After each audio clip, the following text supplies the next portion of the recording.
کہ بیچارے الحسا آئے کسی طرح سے دشواریاں اور مشقتیں جھیلتے ہوئے. احسا آئے, احسا کے اندر بڑی آؤ بھگت ہوئی, وہاں کے علماء سے گفتگو ہوئی, لیکن درباری ملے کب برداشت کرتے. توحید کی دعوت دینا شروع کی انہوں نے, شرک کے خلاف ایک آواز اٹھی, بدعت کے خلاف ایک آواز اٹھی. احسا کا حاکم دشمن بن گیا اور کہا نہیں ابھی اسی وقت تمہیں احسا چھوڑنا پڑے گا. احسا سے نکل کر حریملہ, جہاں ان کے والد اوینا چھوڑ کر کے حریملہ کی بستی میں گئے تھے. اب یہ حریملہ یہاں کہاں ہے یا آپ حضرات کو زیادہ معلوم ہوگا, مجھے ابھی میں نے اس کی اتنی تحقیق نہیں کی ہے.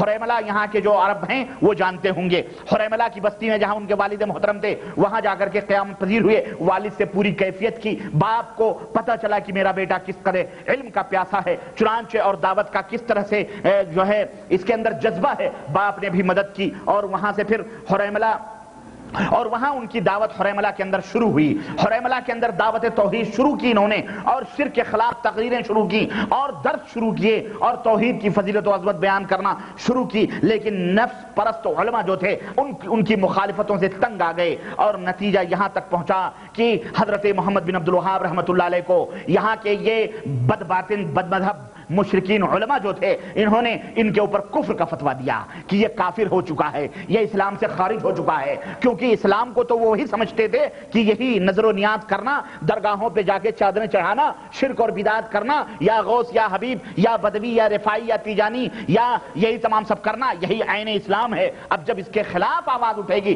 تو کہنے لگے یہ کافر ہے, اور یہ صحابہ کرام کی گستاخیاں کرتا ہے, نبی کی گستاخیاں کرتا ہے.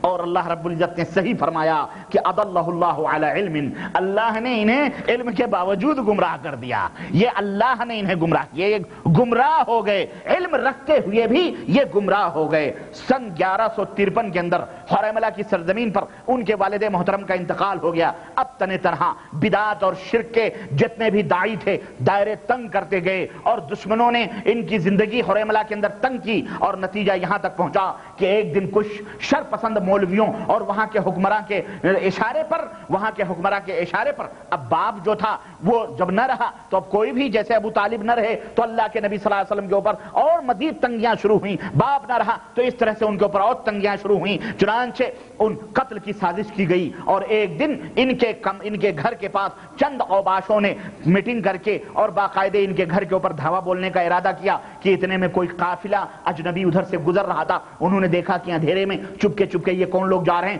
شور مچایا کہ چور چور چور, تو فوری طور پر وہ لوگ چھپا کے بھاگ گئے, اور وہ لوگ جا کر کے وہ گھر کا دروازہ جب انہوں نے کھٹکھٹایا, شیخ محمد بن عبد الوہاب نکلے, ان کو پوری خبر دی کہ بھائی آپ کے گھر میں تو چور آ رہے تھے, اور تب پتہ چلا کہ یہ وہ سازش تھی قتل کرنے کی. چنانچہ اللہ رب العزت نے محمد بن عبد الوہاب رحمۃ اللہ علیہ کی وہاں حفاظت فرمائی, اور ان قافلے والوں کے ذریعے سے یوں سمجھیے اللہ نے ان کی مدد فرمائی. جب حضرت شیخ محمد بن عبد الوہاب یہ سمجھ گئے کہ اب یہاں رہنا مشکل ہے, وہاں سے نکلے اپنے ساتھیوں کو لے کر کے, اور پھر اوینا کے راستے پر گئے. اوینا جو یہاں سے 40-42 کلومیٹر کے فاصلے پر ہے. اوینا کا امیر آپ کی شہرت سن چکا تھا, وہ استقبال کے لیے اپنے ساتھیوں کے ساتھ نکلا, اور شیخ محمد بن عبد الوہاب کو اپنے شہر میں اہلاً و سہلاً کہا. اوینا کے امیر کون تھے؟ یہی معمر بن عثمان بن معمر, یعنی آل معمر, جن کے بارے میں پہلے بتلا چکا ہوں کہ آل سعود اور آل معمر یہ دو قبیلے کی حکومتیں درعیہ اور اوینا کی قریب قریب تھی. یہی دو ذرا کچھ دیندار تھے, باقی تو سب جگہ